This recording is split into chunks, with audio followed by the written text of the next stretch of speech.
Gideon's Ephod. The Israelites said to Gideon, "Rule over us, you, your son, and your grandson, because you have saved us from the hand of the Midian." But Gideon told them, "I will not rule over you, nor will my son rule over you.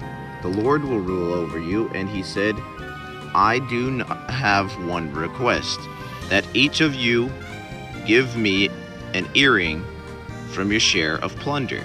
It was the custom of the Ishmaelites to wear gold earrings. They answered, "We will be glad to give to them."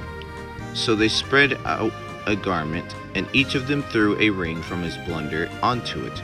The weight of the gold rings he asked for came to 1,700 shekels, not counting the ornaments, the pendants, and the purple garments worn by the kings of Midian, or chains that were on their camels' necks.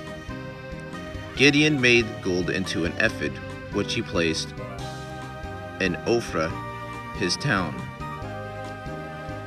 All Israel prostituted themselves by worshiping it there, and it became a snare to Gideon and his family.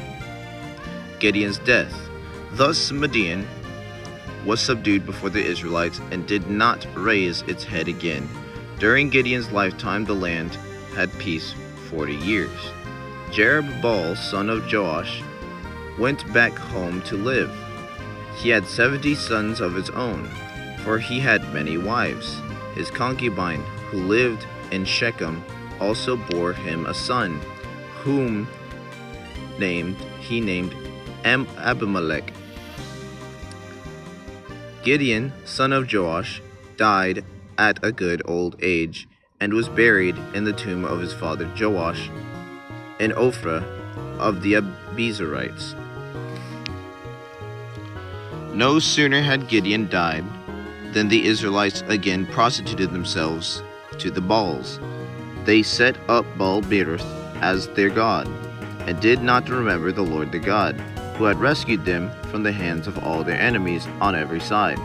They also failed to show any loyalty to the family of Jerubbaal, that is Gideon, in spite of all the good things he had done for them. Abimelek, son of Jerubbaal, went to his mother's brothers in Shechem and said to them and to all his mother's clan, "Ask all the citizens of Shechem, which is better for you, to have all 70 of Jerubbaal's sons rule over you, or just one man? Remember that I am your flesh and blood." When the brothers repeated all this to the citizens of Shechem, they were inclined to follow Abimelek, for they said, "He is related to us." They gave him 70 shekels of silver from the temple of Baal-berith, and Abimelek used it to hire reckless scoundrels who became his followers. He went to his father's home in Ophrah, and on one stone murdered his 70 brothers, the sons of Jerubbaal. But Jotham, the youngest son of Jerubbaal, escaped by hiding. Then all the citizens of Shechem and Beth Millo gathered beside a great tree at the pillar of Shechem to crown Abimelek king. When Jotham was told about this, he climbed up on the top of Mount Gerizim and shouted to them, "Listen to me, citizens of Shechem, so that God may listen to you." One day the trees went out to anoint the king for themselves. They said to the olive tree, "Be our king." But the olive tree answered, Should I give up my oil, which both gods and humans are honored, to hold sway over the trees?" Next the trees said to the fig tree, "Come and be our king."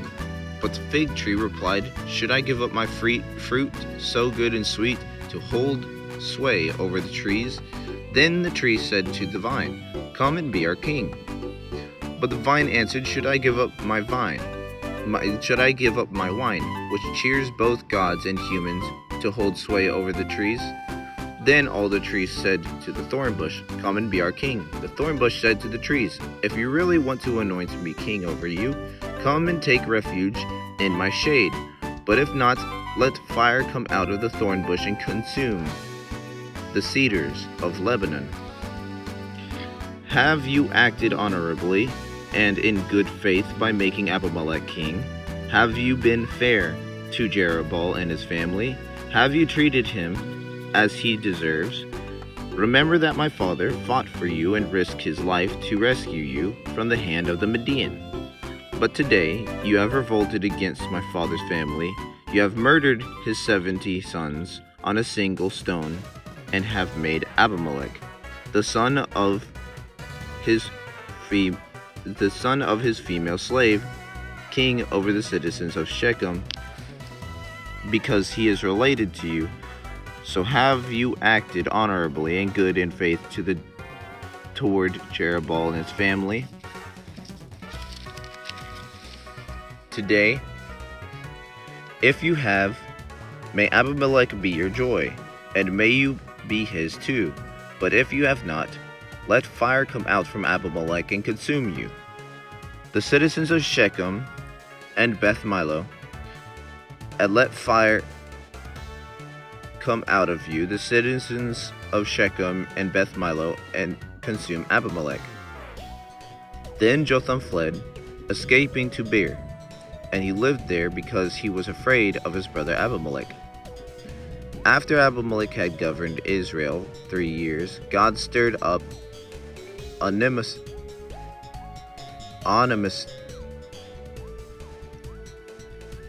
animosity between Abimelek and citizens of Shechem, so that they acted treacherously against Abimelek. God did this in order that the crime against Jerubbaal's 70 sons, the shedding of their blood, might be avenged on their brother Abimelek and on the citizens of Shechem, who had helped him murder his brothers. In opposition to him, the citizens of Shechem set men on the hilltops to ambush and rob everyone who passed by. And this was reported to Abimelek. Now Gal, son of Ephod, moved with his clan to Shechem, and the citizens put their confidence in him. After they had gone out into the fields, gathered the grapes, and trodden them, they held a festival in the temple of their God, which they were eating and drinking. They cursed Abimelek. Then Gal, son of Ephod, said, "Who is Abimelek, and why should we Shechemites be subject to him? Isn't he Jerubbaal's son? Isn't Jebel his deputy? Serve the family of Hamor, Shechem's father. Why should we serve Abimelek? If only his people were under my command, then I would go get rid of him. I would say to Abimelek, call out your whole army." When Zebul, the governor of the city, heard what Gal, son of Ephod, said, he was very angry. Under the cover he sent messengers to Abimelek, saying, "Gal, son of Ephod, and his clan had come to Shechem, and are stirring up the city against you. Now then, during the night you and your men should come and lie and wait in the fields.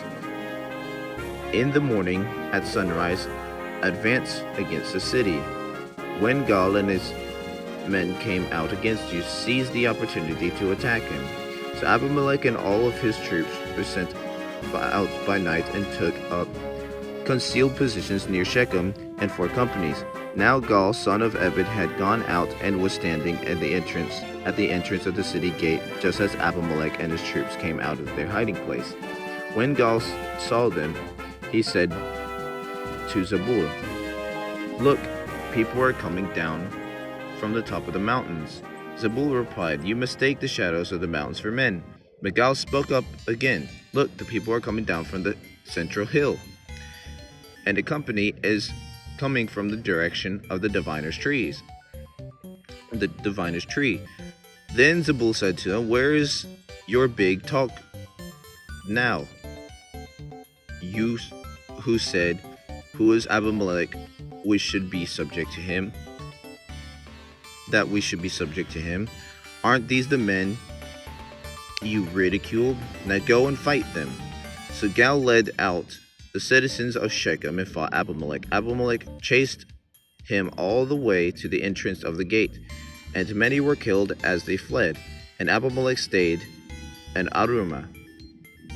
And Zebul drove Gal and his clan out of Shechem.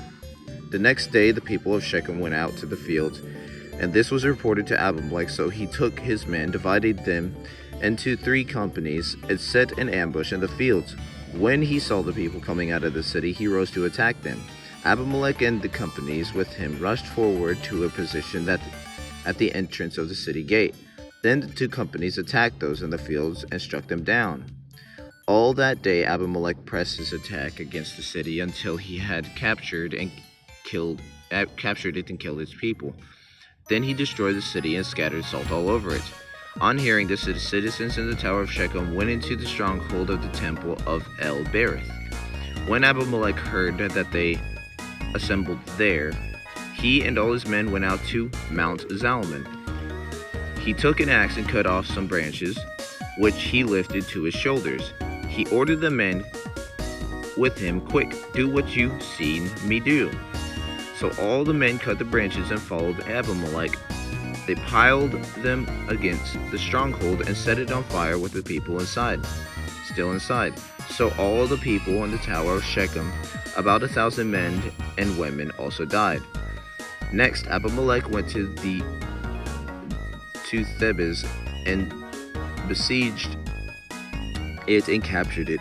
Inside the city, however, a strong tower to which all the men and women, all the people of the city had fled.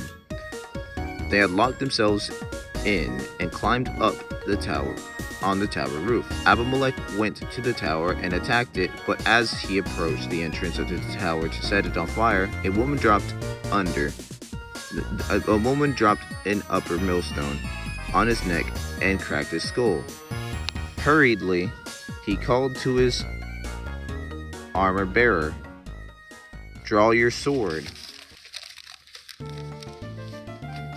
and kill me, so that they can't say a woman killed him." So his servant ran him through, and he died. When the Israelites saw that Abimelek was dead, they went home. Thus God repaid the wickedness that Abimelek had done to his father by murdering his 70 brothers. God also made the people of Shechem pay for all their wickedness. The curse of Jotham, son of Jerubbaal, came on them. Tola, I will get to that next time. I am out of time. I will see you guys in the next video.